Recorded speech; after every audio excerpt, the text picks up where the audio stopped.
বন্ধুরা, আমি মিক্সিতে পাঁপড় গুঁড়ো করে ঠিক কী রান্না করতে চাইছি, আপনারা আমার পাশে থেকে রান্নাটা দেখতে থাকুন। পাঁপড়টা ঠিক এইভাবে গুঁড়ো করে নিতে হবে, যাতে একটু দানা দানা থাকে, একদম মিহি গুঁড়ো করবেন না। নমস্কার বন্ধুরা, নবমিতাস কুকিং হাবে আপনাদের সবাইকে স্বাগত। বন্ধুরা, আজকে চলে এসেছি পাঁপড়ের ভিন্ন স্বাদের একটা নতুন রেসিপি নিয়ে। মিক্সিতে আমি পাঁপড় গুঁড়ো করে ঠিক কী রান্না করতে চাইছি, আপনারা তার জন্য আমার সাথে থেকে দেখতে থাকুন। পাঁপড়গুলো এইভাবে কেটে নেব ছোট ছোট করে।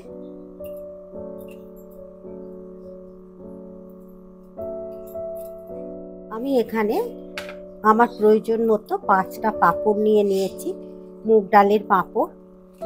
আপনারাও আপনাদের প্রয়োজন মতো নিয়ে নেবেন। এই পাঁপড়গুলোই প্রথমে আমি ছোট ছোট করে টুকরো টুকরো করে মিক্সিতে গুঁড়ো করে নেব। যতটা পারবেন ছোট ছোট করে এইভাবে টুকরো করে নেবেন।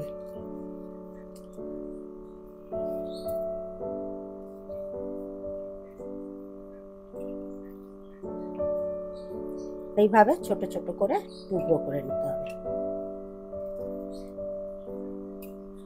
তাতে গুঁড়ো করতে সুবিধা হবে। এইভাবে ঠিক পাঁপড়গুলো ছোট ছোট টুকরো করে নিতে হবে।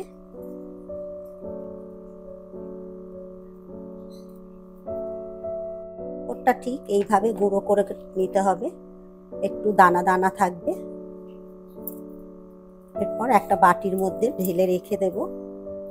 এরপর এই মিক্সিতে এক মুঠো আমি ধনে পাতা নিয়ে নিয়েছি, ডাঁটি সমেতই নিয়েছি। ডাঁটিগুলো এখানে কচি আছে, সেই কারণে আমি ডাঁটিটা সমেতই নিয়ে নিয়েছি। আর 2টো কাঁচা লঙ্কা। এটা একটা মিহি পেস্ট করে নেব। দেখুন, ধনে পাতার পেস্ট একটা করে নিয়েছি। এরপর একটা বাটি নিয়ে নিয়েছি। এই বাটির মধ্যে নিয়ে নেব 1/2 টেবিল চামচ হলুদ গুঁড়ো, 1 টেবিল চামচ কাশ্মীরি লাল লঙ্কার গুঁড়ো, 1 টেবিল চামচ জিরে গুঁড়ো, আর 1 টেবিল চামচ ধনে গুঁড়ো। দিয়ে দেব লবণ স্বাদ অনুযায়ী, 1 টেবিল চামচ চিনি।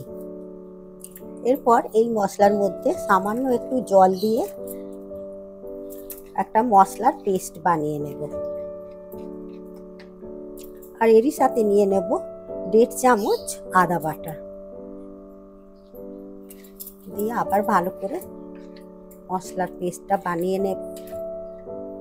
এরপর আমি 2টো মিডিয়াম সাইজের আলু আগে থেকে সেদ্ধ করে নিয়েছি। আর এই আলুটাই একটা গ্রেটার দিয়ে আমি গ্রেট করে নেব।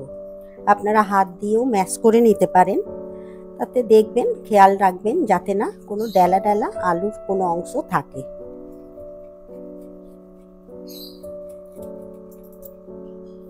সব আলুটা গ্রেট করা হয়ে গেছে।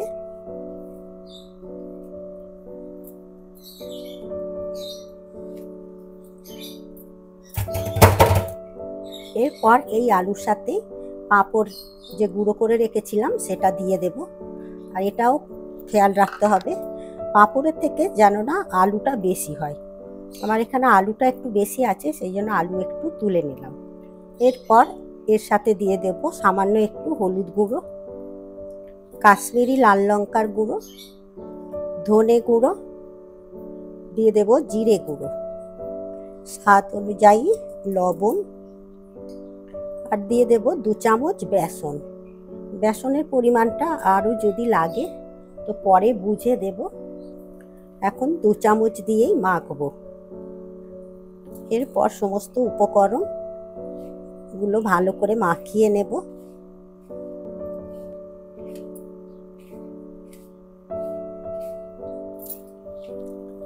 আমার মনে হচ্ছে এতে আর একটু বেসন দিলে ভালো হবে, সেই কারণে আরও একটু বেসন দিয়ে দেব। তবে বেসনের পরিমাণটা বেশি দেবেন না, তাতে শক্ত হয়ে যাবে, খেতে ভালো লাগবে না। আবার ভালো করে মেখে নেব। এরপর এতে একটু তেল দিয়ে দেব, সাদা তেল দিয়ে ভালো করে মেখে নেব।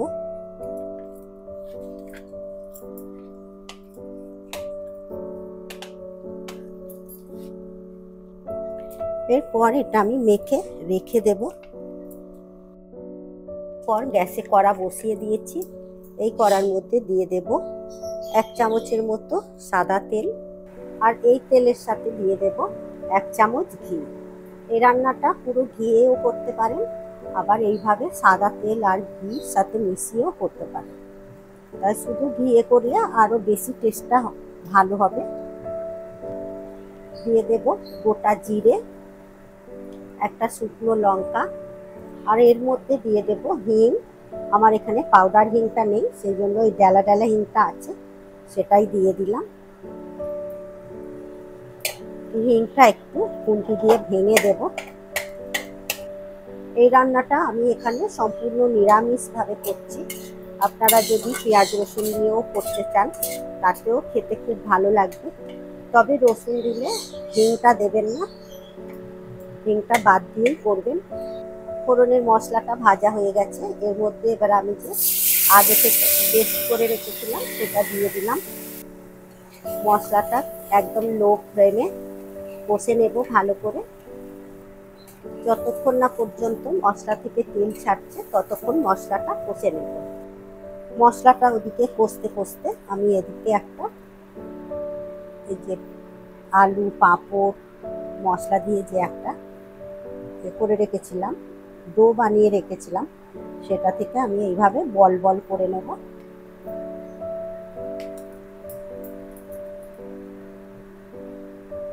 আমি এখানে এইভাবে ছোট ছোট করে নিচ্ছি, আপনারা যেরকম পারবেন শেপ দিয়ে নেবেন। বলের মতো আমি এখানে করে নিচ্ছি। এই ডোটা থেকে আমার 9টা বলের মতো হয়ে গেছে। এইভাবে এবার গোল করে নেব।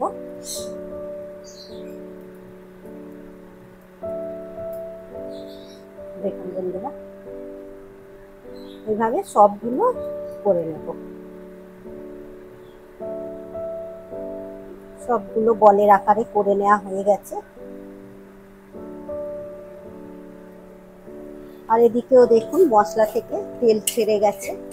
এর মধ্যে এবারে আমি দিয়ে দেব আগে থেকে যে ধনে পাতা আর কাঁচা লঙ্কার পেস্টটা করে রেখেছিলাম সেটা দিয়ে দেব। এটা দিয়েও আবারও ভালো করে মশলাটা কষে নেব, যতক্ষণ না পর্যন্ত ধনে পাতা বেশ ভাজা ভাজা হয়ে যাচ্ছে, মশলা থেকে তেল ছেড়ে যাচ্ছে, ততক্ষণ আমি এটা কষে নেব। আর এই মশলাটা কষে নেব একদম গ্যাসের লো ফ্লেমে, গ্যাসটা লো ফ্লেমে মশলাটা কষে নিতে হবে। এদিকে পাশের গ্যাসে কড়া একটা বসিয়ে দিয়েছি।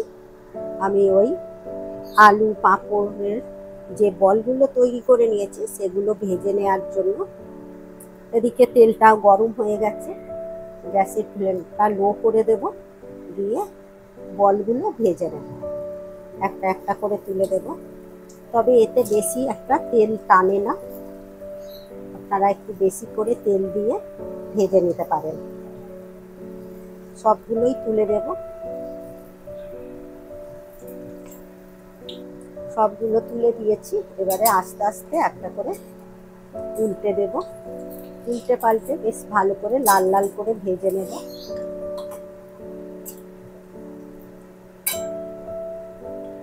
তবে এই বলগুলো আগে থেকে তৈরি করে রেখে দেবেন না, তাতে জড়িয়ে যেতে পারে, সঙ্গে সঙ্গেই ভেজে নেবেন। এদিকেও মশলা থেকে বেশ তেল ছেড়ে গেছে। এরপর এতে দিয়ে দেব হাফ কাপ টক দই।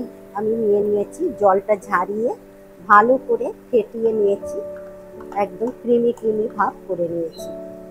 নিয়ে এটাও ভালো করে এই মশলার সাথে কষে নিতে হবে। আর এই টক দই দেওয়ার সময় সঙ্গে সঙ্গে বেশ ভালো করে কষে নাড়তে হবে, যাতে না টক দইটা ফেটে যায়। আর গ্যাসের ফ্লেমটা একদম লোতে রেখে দেবেন। আর এদিকেও বলগুলো সব ভাজা হয়ে গেছে, লাল লাল করে তেল ঝারিয়ে তুলে নেব।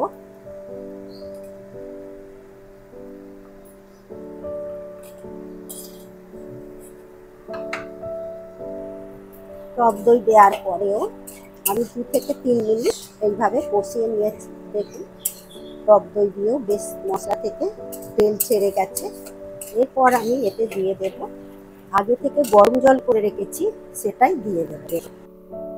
গ্রেভিটা বেশ ভালো করে ফুটে গেছে।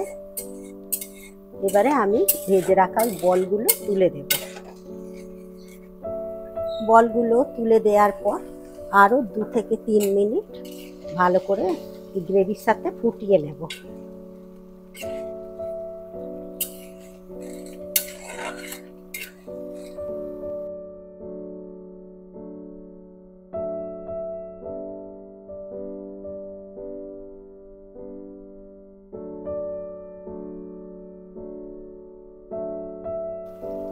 বলগুলো দেওয়ার পর 2 থেকে 3 মিনিট ধরে ফুটিয়ে নিয়েছি। এবারে গ্যাসের ফ্লেমটা অফ করে দিয়েছি। পরে এখানে দিয়ে দেব গরম মশলার গুঁড়ো।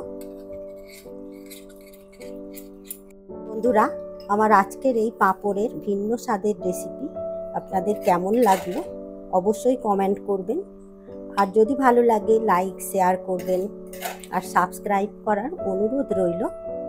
আপনারা সুস্থ থাকবেন, ভালো থাকবেন। আবার আসছি অন্য কোনো রেসিপি নিয়ে। ধন্যবাদ।